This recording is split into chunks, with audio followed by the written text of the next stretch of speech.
Bonjour. Ok. Frères et sœurs, amis visiteurs, bonjour. Frères et sœurs, amis visiteurs, bonjour. Fallait que je le fasse, désolée. Je suis vraiment honorée et reconnaissante de me tenir ici devant vous pour partager avec vous la parole de Dieu. Le titre de mon sermon ce matin, c'est l'importance de la parole de Dieu, en parenthèse, sola scriptura. Euh, avant de, avant de commencer mon sermon, je voudrais commencer par un mini témoignage. Euh, c'est pas vraiment un témoignage, mais c'est comme une constatation que j'ai faite. Euh, J'étais au travail pendant la semaine, puis je parlais avec une de mes compagnes de travail, puis je lui disais, ben, Kim, je comprends pas pourquoi, mais on dirait que c'est à chaque fois que je sens que je suis à mon plus bas niveau spirituel que Dieu fait appel à moi pour prêcher. Puis Kim, elle me regarde, puis elle me dit, ben, comment tu veux que Dieu te garde si c'est pas dans ces moments-là qu'il t'utilise? Puis là, j'ai compris que, euh, comment je pourrais dire ça? Je suis vraiment contente qu'il y a la chair ici parce que vous ne voyez pas mes jambes trembler. Mais j'ai compris que Dieu utilise qui il veut, quand il veut. Puis j'aime me raccrocher à l'histoire de Gédéon, qui était le plus petit de la plus petite tribu, mais Dieu a quand même fait appel à lui. Donc, je vais juste profiter de cet instant pour lancer un message à l'Église, dans le sens que, par rapport aux jeunes, utilisez vos jeunes. Ne les laissez pas dans un coin. Puis même si vous voyez le potentiel dans un seul jeune, sachez que chaque personne ici, pas seulement les jeunes, mais chaque personne a un talent, chaque personne a un don. Donc il ne faut pas abuser de ce potentiel non plus. Si on voit que par exemple Patrice est bonne à faire quelque chose, c'est bien de l'utiliser, mais il faut aller chercher le potentiel de Darly, le potentiel de Gloria, le potentiel de Gabriel. Il faut exploiter les jeunes pour les garder à l'église. Euh, Nous allons couper la tête pour la prière. Seigneur éternel, notre Dieu, notre Père, je remets toute l'assemblée par devant toi et je me remets également entre tes mains. Efface-moi, Seigneur, et prends place, Seigneur, dans ton assemblée. Pardonne nos péchés, sanctifie-nous au nom de Jésus. Amen. Donc, euh, avant de rentrer dans le vif du sermon, j'ai fait des recherches parce que Sola Scriptura, j'ai demandé à mon oncle, j'ai dit, est-ce que c'est espagnol, est-ce que c'est latin, je ne savais pas ce que c'était, mais j'ai trouvé que Sola Scriptura, c'est un ablatif latin qui veut dire, euh, excusez-moi, euh, ok, oui. Expression latine désignant le principe protestant selon lequel la Bible est l'autorité ultime et unique à laquelle les chrétiens de l'Église se soumettent pour la foi et la vie chrétienne. Plus couramment, nous pourrions lire Sola Scriptura comme suit: l'Écriture seule, soit la Bible dans toute son intégralité. Je voudrais attirer votre attention sur le mot intégralité parce qu'il va grandement faire partie du sermon d'aujourd'hui. Euh, J'aime beaucoup le fait qu'il parle de la Bible dans son intégralité, parce que c'est très fréquent d'entendre que une partie de la Bible est gardée et que l'autre est rejetée. On va souvent dire que nous ne sommes pas condamnés, nous vivons sous la grâce.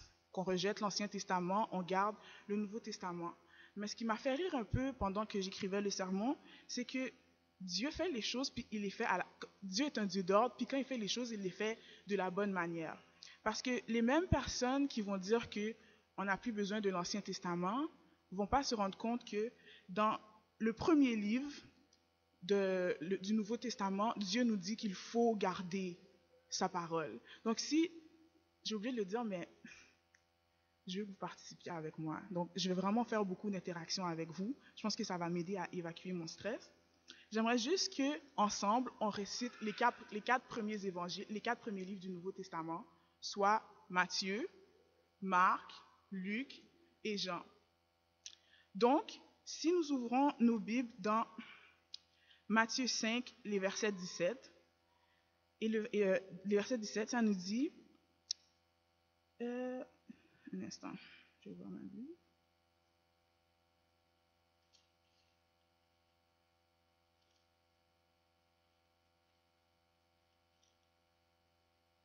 verset 18. Car je vous le dis en vérité, tant que le ciel et la terre ne passeront point, il ne disparaîtra pas de la loi un seul iota ou un seul trait de lettre jusqu'à ce que tout soit arrivé. Est-ce que vous comprenez le sens de ce qui est écrit, frères et sœurs? C'est que dans le même testament que les gens veulent garder, il est écrit que tout doit être gardé dans la Bible, que ce soit dans l'Ancien ou de le Nouveau, parce que Dieu est très clair quand il dit que pas un seul iota ne sera retiré de sa parole. J'ai fait des recherches encore parce que je ne savais pas ce que c'était qu'un iota. Puis, c'est écrit que, excusez-moi, un iota est la 9e lettre, mais aussi la plus petite de l'alphabet grec. Dans notre langue, un iota désigne une chose infime, insignifiante, un tout petit détail. C'est juste pour vous faire voir qu'il faut accepter la parole de Dieu dans son intégralité. Je vous ai dit que je vais vraiment répéter ce mot-là assez fréquemment au cours du sermon.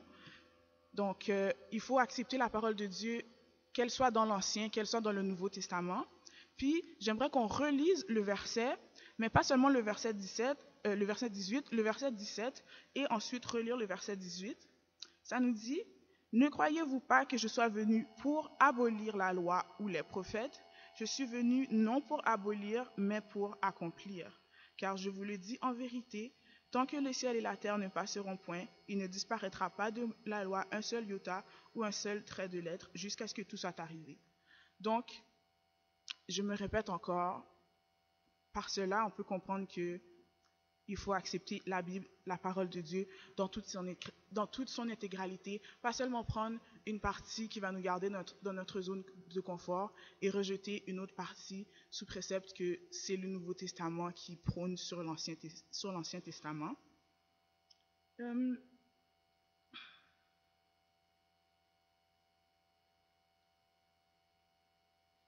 Okay. Je vais juste faire un avertissement. Pas un avertissement, mais comment je pourrais dire ça? Pas une mise en situation, non, pas une exhortation. On va dire un avertissement. En me tenant ici sur la chair, je vois pas comme si c'est un piédestal. Donc, tout ce que je vais dire, je vais m'inclure. Puis je dis ça parce que je sais que je vais toucher des cordes sensibles dans ce que je m'apprête à dire. Si on ouvre nos Bibles dans 1 Jean 1, il est inscrit « Au commencement était la parole, et la parole était Dieu. » Je vais le redire encore 2 fois. « Au commencement était la parole, et la parole était la parole était avec Dieu, la parole était Dieu. » Au commencement était la parole, et la parole était avec Dieu, et la parole était Dieu. Si, frères et sœurs, si vous vous rappelez, c'est quoi le titre du sermon? L'importance de la parole de Dieu. Et le verset que nous sommes en train de lire nous dit que au commencement était la parole, et la parole était avec Dieu, et la parole était Dieu. Est-ce qu'on peut se mettre d'accord pour changer légèrement le titre du sermon et dire que le sermon serait l'importance de Dieu dans nos vies, étant donné qu'on s'entend pour dire que Dieu est parole, Dieu est la parole? Est-ce que vous êtes d'accord avec moi pour que nous changions légèrement le titre du sermon pour dire l'importance de Dieu dans nos vies? On peut le faire? Ok. Je vais poursuivre. Comme j'ai dit plus tôt, je vais utiliser le mot intégralité. Quand on dit qu'on doit utiliser la parole de Dieu, qu'on doit accepter la parole de Dieu dans toute son intégralité, par rapport à l'ancien titre du sermon, on a vu qu'il faut accepter la parole pour ce qu'elle est dans toute sa totalité. Maintenant que nous avons changé le verset, nous voyons le titre, on a transformé le mot parole par le mot Dieu, étant donné que Dieu est parole. Donc, ce que je m'apprête à dire, c'est que il faut accepter Dieu dans toute son intégralité. Et ça sonne un peu bizarre, mais c'est une vérité. Parce qu'en tant que jeune, je ne crois pas que je suis la seule qui a déjà entendu le courant philosophique du Only God can judge me. En tant que jeune, et aussi je parlais pour, je ne veux pas juste marteler les jeunes, les adultes aussi, on aime beaucoup s'accrocher à l'idée d'un Dieu sauveur, rédempteur, un Dieu amour, un Dieu qui pardonne toutes tes iniquités. Mais on a peur de voir que Dieu aussi est un Dieu d'ordre. C'est un Dieu qui, oui, qui est amour, mais c'est un Dieu aussi qui transforme. Et bien souvent, malheureusement, c'est que nous, on aime rester dans la zone de confort. On veut Dieu parce qu'il est amour, mais on recule quand Dieu doit faire la transformation dans nos vies. Donc, ce que je voulais dire, c'est que bien souvent, c'est dur, je ne sais pas comment le dire sans avoir l'air trop cru, mais en parlant de la zone de confort, bien souvent, on va euh, s'appuyer sur le fait que Dieu est amour, s'appuyer sur le fait que Dieu est puissant, mais dès que la parole de Dieu va nous refléter un aspect de notre vie qu'il faut changer, on va se replier sur soi-même. C'est pour ça que je trouve qu'il est très important de chercher à se nourrir d'une bonne parole de Dieu. Je ne veux pas lancer de flèches, je ne veux pas étiqueter des églises, mais c'est important aussi de ne pas seulement courir après rapport aux sermons, je veux dire ça, des sermons bonbons, des sermons qui disent que Dieu vous aime, je sais que Dieu m'aime, Dieu est amour. Des sermons qui disent que Dieu pardonne tes péchés, je sais que Dieu pardonne tes péchés, mais il faut courir aussi après les sermons qui te disent que Dieu doit transformer ta vie. Tu ne peux pas juste aller à l'église et sortir et être la même personne. Dans la Bible, c'est écrit que si tu as, dans le sermon plutôt que j'avais à étudier, c'est écrit que dès que tu rentres en contact avec la parole de Dieu, c'est impossible que tu ressortes la même personne. C'est impossible que tu ressortes la même personne. Et si tu vois que d'année après année, tu ressors la même personne, c'est qu'il y a quelque chose à changer. Euh, Parenthèse, cette année, ça va faire 10 ans que je suis mariée. Je dis mariée parce que quand j'ai été baptisée par le pasteur Youth, puis il nous a dit que le baptême, c'est comme un mariage. Tu t'engages dans le fond. Okay? Dieu est ton époux, et toi, tu lui promets fidélité, tu lui promets l'amour, puis ça fait tellement du sens parce qu'à chaque fois que tu pêches, tu es infidèle. Puis l'infidélité, c'est tellement quelque chose de laid. Désolée de dire ça comme ça, mais c'est laid, l'infidélité. Mais on ne le voit pas comme ça parce que pour nous, ben, Dieu va pardonner. Mais quand tu te baptises, tu te maries à Dieu. Donc à chaque fois que tu te détournes de sa volonté, euh, tu cheats, tu es infidèle. Puis je, je regardais, ben, pendant que l'année 2017 a commencé, euh, je me disais, hein, le 30 juin 2017, ça va faire 10 ans que je suis baptisée. Puis, je ne vais pas vous dire c'est quoi les mises en question que je me suis faites, mais je me suis remise en question, je me suis dit, en 10 ans, qu'est-ce qui a changé? Depuis l'appel que j'ai eu, que j'ai dit oui, j'accepte Dieu comme mon sauveur personnel, est-ce que j'ai évolué? Est-ce que je suis restée stagnante? Est-ce que dans ma relation avec Dieu, euh, est-ce que j'ai influencé d'autres gens? Parce que on parle souvent d'influence en tant que jeune, mais des fois, c'est nous des fois, les autres nous influencent, puis nous, on n'influence pas les autres. Donc, est-ce que j'ai influencé positivement des gens autour de moi ou est-ce que j'ai été une pierre d'achoppement pour ceux qui m'entourent? Donc, tout ça pour dire que euh, dans notre relation avec Dieu, c'est important de faire des remises en question, certes, mais c'est important de croître, de ne pas rester dans le même état spirituel. C'est pour ça que je parlais des sermons bonbons, justement, qui vont juste apaiser, comment je pourrais dire ça, apaiser notre conscience, nous dire que, oh, mais Dieu t'aime malgré tout, Dieu va t'accepter. C'est vrai que Dieu accepte tout le monde, mais il faut accepter que pendant qu'il accepte tout le monde, il a une transformation à faire.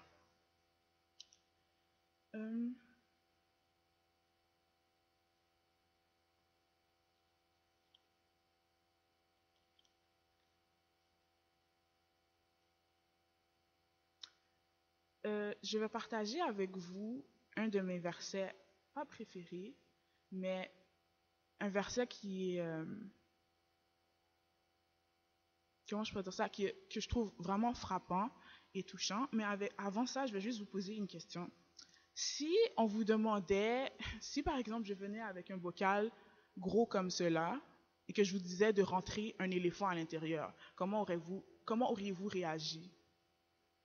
Est-ce que vous auriez même essayé de le faire? De rentrer un éléphant. On sait qu'un éléphant, c'est huge. Rentrer un éléphant dans un bocal petit comme ça, est-ce que vous l'auriez fait? Donc, c'est juste pour vous montrer un exemple de la grandeur de Dieu. À chaque fois que nous essayons d'adapter Dieu à notre mode de vie, à la place de nous adapter à la volonté de Dieu, c'est ce qu'on essaye de faire. On essaye d'impacter Jésus, d'impacter Dieu à notre façon d'être pour rester justement dans cette zone de confort-là et nous empêcher d'avancer et de croître spirituellement. Mais en écrivant le sermon, il y a une partie dans la Bible que dans Job, c'est Job 40 si je ne m'abuse. Je vais juste le lire pour vous.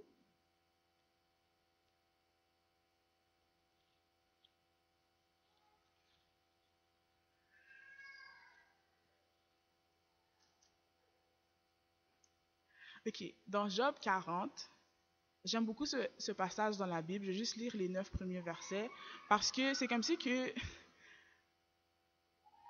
comment je pourrais dire ça? C'est comme si que Dieu étale toute sa gloire et sa puissance, puis il montre à l'homme à quel point que tu es petit. Je t'ai formé, mais il ne fait pas ça avec arrogance. Il fait juste étaler l'éclat de sa grandeur.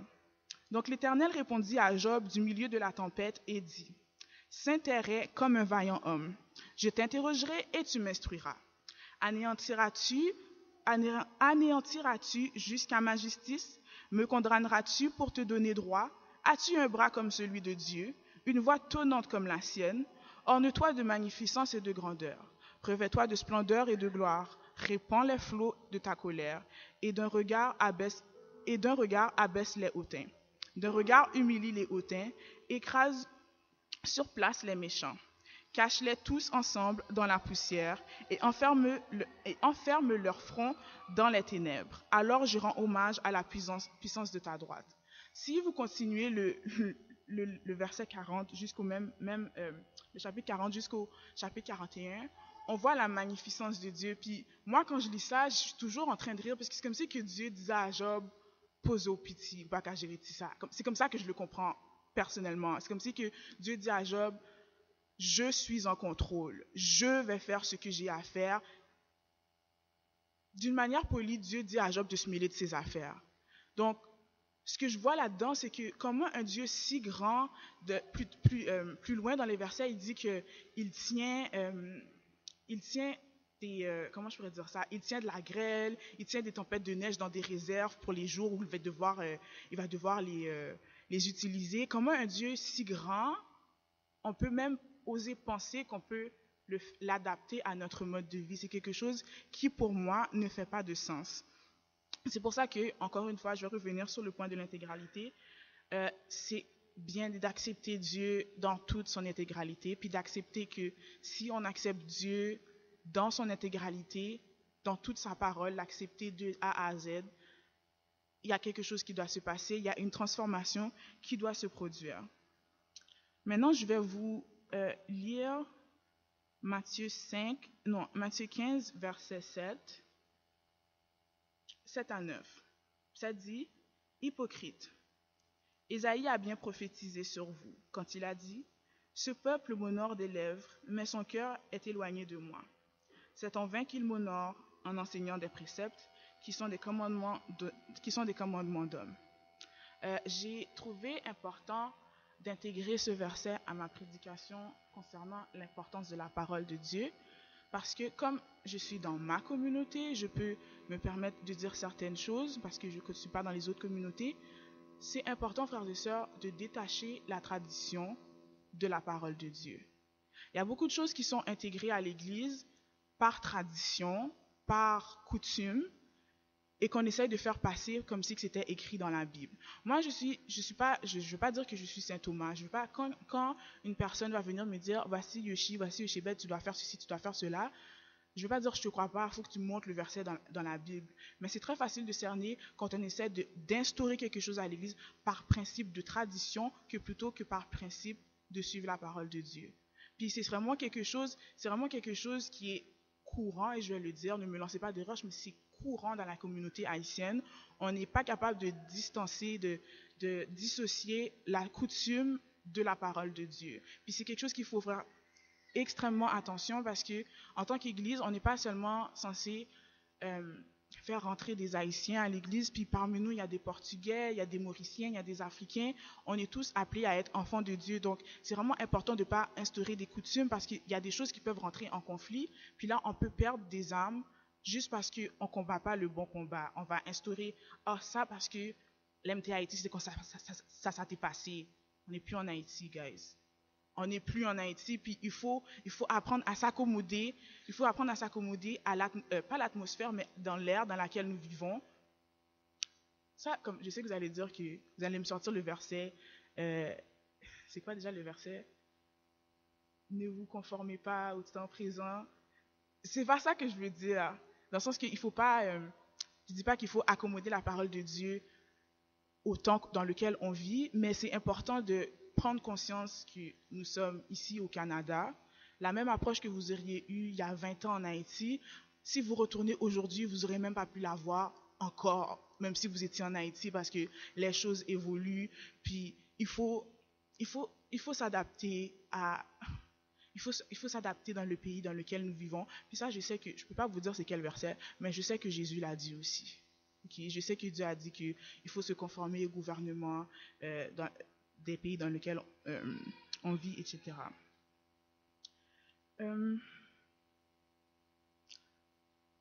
C'est déjà presque fini. Mais je voudrais lire Hébreux 4, verset 12 avec vous.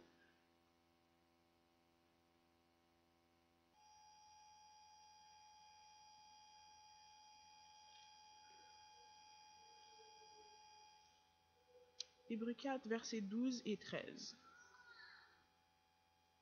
Car la parole de Dieu est vivante et efficace, plus tranchante qu'une épée quelconque à deux tranchants, pénétrante jusqu'à partager âme et esprit, jointure et moelle. Elle juge les sentiments et les pensées du cœur. Nulle créature n'est cachée devant lui, mais tout est à nu et à découvert aux yeux de celui à qui nous devons rendre compte.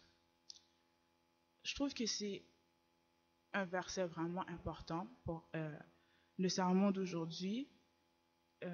Comme j'ai dit précédemment, en contact avec la parole de Dieu, c'est impossible qu'une personne reste la même, à moins que tu lises juste lire, pour dire que, ok, à la fin de la journée, je vais faire ça dans mon checklist. J'ai lu la Bible, mais je me rappelle dans les classes baptismales, Pasteur Youth nous disait toujours qu'avant de lire la Bible, c'est important de demander, de prier avant et de demander de lire la Bible avec des lunettes du Saint-Esprit et non pas avec des lunettes humaines.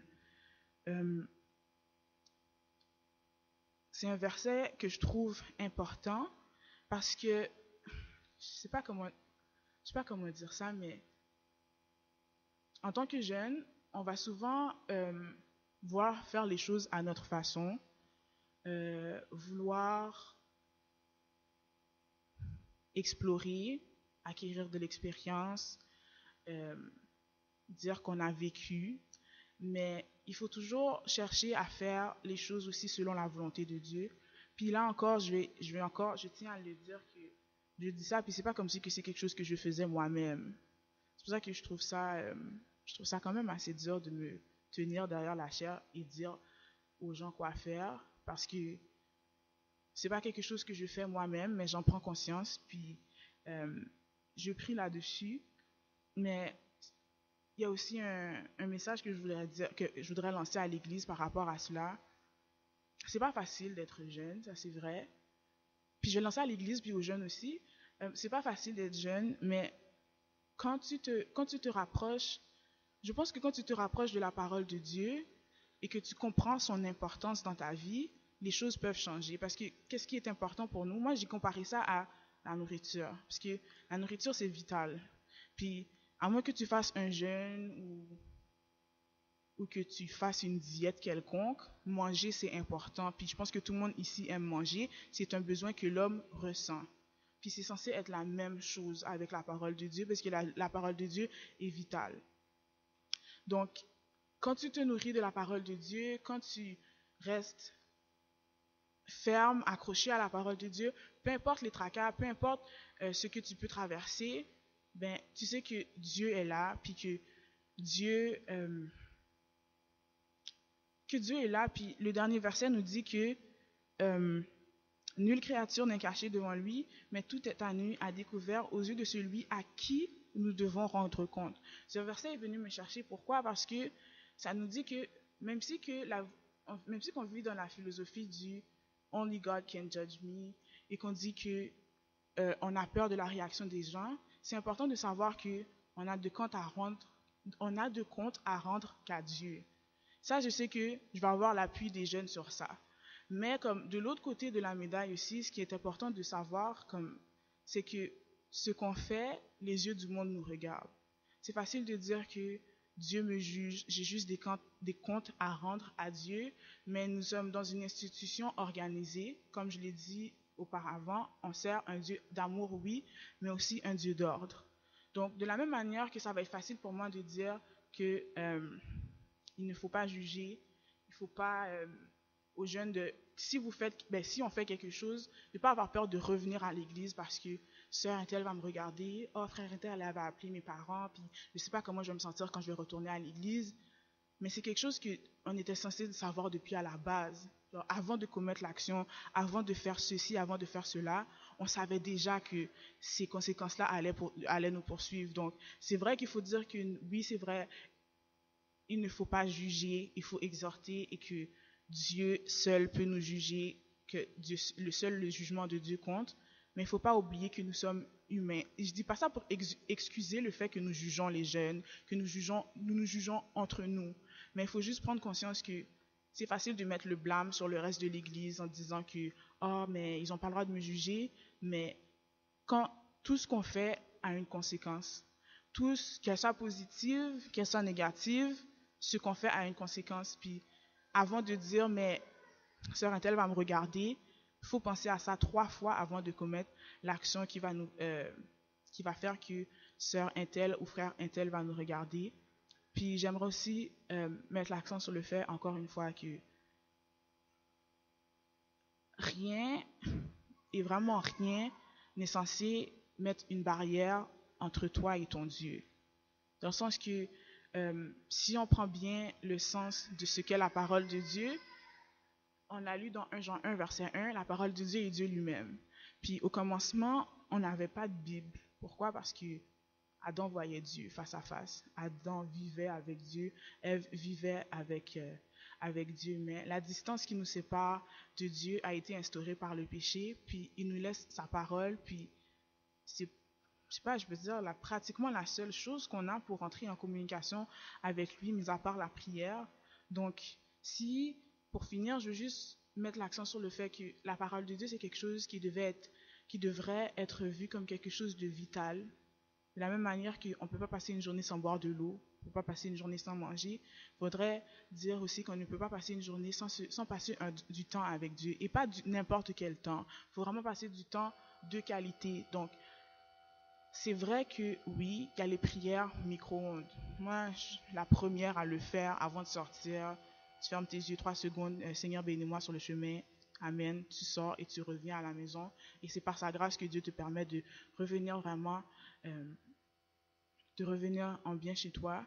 Mais c'est important de prier chaque jour, d'étudier la parole de Dieu, et de ne pas seulement s'appuyer sur ce qu'on a appris durant la classe enfantine ou ce que nos parents nous ont inculqué. Dans le sens que moi, il y a beaucoup d'histoires de la Bible que je connais. Pourquoi? Parce que dans la classe enfantine, à l'église où j'allais, on nous donnait des devoirs. On disait, apprends le psaume 23, samedi prochain, tu dois le réciter. Puis aux éclaireurs aussi, on avait des devoirs. Puis je suis désolée de dire ça, mais c'est la base qu'on a, c'est la base que j'ai. Puis malheureusement, en grandissant, si c'est juste sur cette base-là qu'on s'appuie, c'est pas suffisant. Il faut apprendre à connaître Dieu par toi-même. Puis c'est quelque chose que Sœur Wesley, elle nous a appris à la maison. Elle nous a dit, on vous présente le Dieu de vos parents. Je connais le Dieu de frère Patrick, le Dieu de Sœur Wesley, parce qu'ils ont vécu leurs expériences avec Dieu. Ils se sont nourris de la parole de Dieu, puis ils savent vers qui se tourner quand ils sont en difficulté. Mais vient un moment dans la vie où tu peux pas juste appuyer sur le Dieu de frère Patrick ou le Dieu de sœur Wesley. Tu dois apprendre à dire le Dieu de Yochebed, le Dieu de, euh, le Dieu de Patrice, le Dieu de Patrice, le Dieu de Darly. Il faut que tu connaisses ton Dieu personnellement, euh, personnellement à toi-même, pas juste dire, oh ben, ma mère va prier pour moi. Qu'en est-il de ta prière? Pourquoi est-ce que tu dois attendre que tes parents prient pour toi ou que ta grand-mère prie pour toi, que frère un tel prie pour toi? Mais pourquoi est-ce que tu penses que ta prière n'a pas de poids aux yeux de Dieu? Ta prière est censée être élevée quand tu es censé, comment je pourrais dire, avoir confiance quand tu parles à Dieu, parce que la prière, tu parles à Dieu, tu ne peux pas lui envoyer un texto ou autre chose, tu plonges dans la parole, tu ouvres la Bible, puis tu te laisses, pas emporter, mais tu te laisses sanctifier par Dieu. Puis une dernière chose, euh, lire la Bible, c'est important. Euh,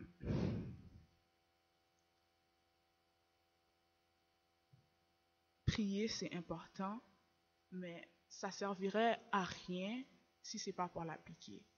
Puis je vous dis ça parce que tout repose sur l'action. Mon sermon est terminé. Je vais rentrer chez moi, on va manger, le sabbat va se coucher, puis demain va être un nouveau jour. Est-ce que ce que j'ai dit, ça va être juste des paroles en l'air pour avoir des amen, ou est-ce que c'est quelque chose que je vais appliquer dans ma vie? C'est vraiment quelque chose d'important.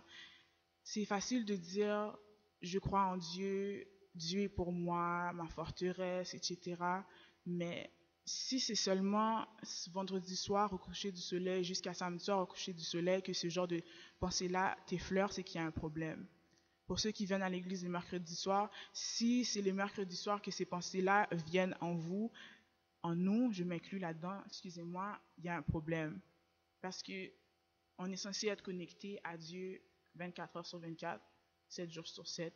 Puis le septième jour, c'est juste que Dieu a conscience que nous travaillons, nous allons à l'école. Il y en a qui font les deux en même temps, l'école, le travail. Puis même si c'est l'été, il y en a qui ont des cours d'été. Mais c'est juste que le septième jour, excusez-moi, Dieu, premièrement, l'a béni. Il en découle des bénédictions de le respecter. Mais c'est son moment à lui pour passer un moment en tête à tête avec nous. Puis je me rappelle qu'une fois, je faisais la leçon dans la classe des jeunes. Puis la comparaison que j'avais faite, c'est que moi, j'aime ça voir Dieu comme mon amoureux. C'est Pasteur Yu qui a inculqué ça dans ma tête lors de mon baptême il y a 10 ans. Puis si par exemple tu sors avec une fille ou un gars, une fille pour les gars et un gars pour... une fille, une fille pour un gars et un gars pour une fille, euh, c'est mal vu de... T'es dans un... Tu manges dans ce restaurant et tu restes la tête baissée dans ton cellulaire tout le long. Tandis que si tu as pris le temps de te déplacer, c'est parce que tu veux passer ce moment spécial avec cette personne-là. Donc pour moi, Dieu, c'est comme un amoureux, dans le sens que le sabbat, c'est comme si que Dieu frappe à la porte puis il te dit, ben, Yochebed, Loulou, Sœur Caroline, Tonton Patrick, euh, je veux passer du temps avec toi. Puis ouvrir le sabbat en famille, c'est une chose importante, mais ça suffit pas. C'est pas le fait que tu as ouvert le sabbat et tu l'as fermé, j'ai passé du temps avec Dieu. In between, qu'est-ce qui s'est passé? Est-ce que tu as cherché à te rapprocher de Dieu? Est-ce que tu as cherché à répondre à cette invitation céleste? Est-ce que tu as cherché à communiquer avec ton Dieu? Parce que oui, le sabbat, c'est un jour de repos. Et je suis encore là à dire que je suis la première à dormir après manger. Surtout quand la nourriture est délicieuse. Comme on dirait que c'est là que le sommeil est le plus succulent. Comme tu dors comme un bébé à point fermé. Mais c'est pas seulement le repos physique. C'est le repos spirituel. Puis quand vous prenez le temps de réfléchir, frères et sœurs, c'est que quand Dieu nous dit qu'il faut nous débarrasser de tous nos soucis, c'est vraiment parce qu'il veut prendre la place au grand complet. Il veut, t'as plus besoin de penser au bill, Hydro, Ottawa ou whatever. T'as plus besoin de penser à tes examens. Puis malheureusement, je sais que je dis ça pas ça pour lancer des roches, mais comme j'ai l'opportunité de parler, je vais le faire. J'entends trop souvent les jeunes parler d'examen pendant le sabbat et c'est vraiment quelque chose qui ne devrait pas se faire. Oh, j'ai un examen ci, j'ai un examen là, j'ai un examen ci, j'ai un examen là. C'est pas le moment. C'est Dieu va bénir tes études. Tu as étudié, tu vas passer les examens. Mais en ce moment, c'est vraiment ton focus doit se mettre sur Dieu. Le sanctuaire, même les allées, c'est pas le moment. Puis même quand le sermon est terminé, puis qu'on doit se saluer pour rentrer à la maison, c'est pas le moment de parler des séries, de oh, je pense que j'ai coulé l'examen. Oh, est-ce que tu as étudié? Oh non, c'est pas le moment. Tout doit se focaliser sur Dieu. Puis j'ai pas d'autre chose à dire que c'est important de répondre à l'invitation céleste de Dieu avec un cœur honnête et sincère, puis de prendre le temps de faire toujours une mise à jour, à savoir, ok, la semaine est passée, qu'est-ce que j'ai appris? Est-ce que je me suis rapproché de Dieu? Est-ce que je suis resté statique? Puis c'est malheureux à dire, mais la chose la plus dangereuse pour un chrétien, c'est de rester statique. Ou soit tu es chaud, ou soit tu es froid, mais tu ne peux pas rester tiède. Parce que ça, c'est le danger. Si tu es chaud, tu peux savoir que je bouillonne. Si tu es froid, tu peux savoir que je grelotte. Mais si tu es tiède, c'est que tu es dans une zone de confort et que tu ne vas pas bouger. Tu restes là, tu ne vas pas bouger. Donc, ma prière pour vous et pour moi, c'est de prendre au sérieux la parole de Dieu, de la mettre en place, de lui donner une place primordiale dans nos vies, pas seulement par routine, savoir que je me lève le matin, j'ai fait le culte familial, j'ai déjà prié, mais de placer Dieu dans sa vie en numéro un et de toujours chercher à passer un moment succulent avec Dieu, pas un moment seulement à la va-vite, mais un moment où tu peux t'endormir et se dire que wow, aujourd'hui j'ai parlé à mon Père céleste, j'ai passé une journée où je me suis sentie proche de Dieu. C'est ma prière pour vous et pour moi.